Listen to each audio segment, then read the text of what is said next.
We've seen the images on television and in the newspapers, and although you may already know about the earthquakes that hit Haiti, the reality of the daily situation in the country seems so far removed from our lives. A few local residents, however, are jumping into action. Heather Baker tells us all about it. When natural disasters hit miles away from home, it's hard to figure out ways to help those in need.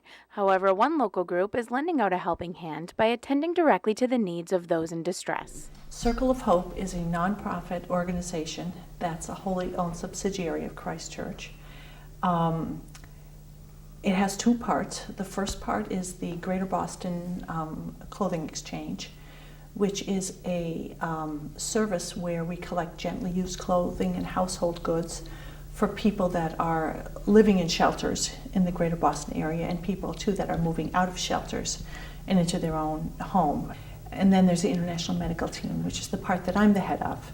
Our group goes once or twice a year to Haiti.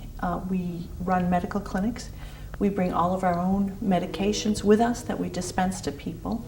While many people try to flee areas of disaster, Dr. Hitron and her team plan to head towards it, where they'll provide medical assistance and comfort to many people they've grown close to over the past 8 years. As soon as the earthquake hit, I knew that I wanted to be there. It's very difficult logistically to go there now. We have a group of people ready to go. We're collecting medications, antibiotics, dressing supplies, suture material, cast material. The International Medical Team relies solely on the contributions of goods, services, and monetary gifts that are donated to the Circle of Hope.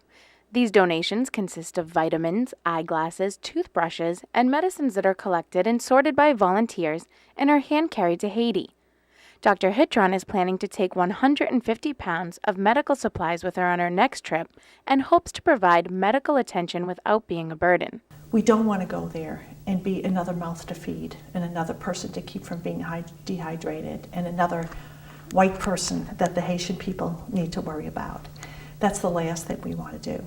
The International Medical Team's next trip is scheduled for February 21st. For information on how you can help, visit circleofhopeonline.org. For the Needham Channel News, I'm Heather Baker.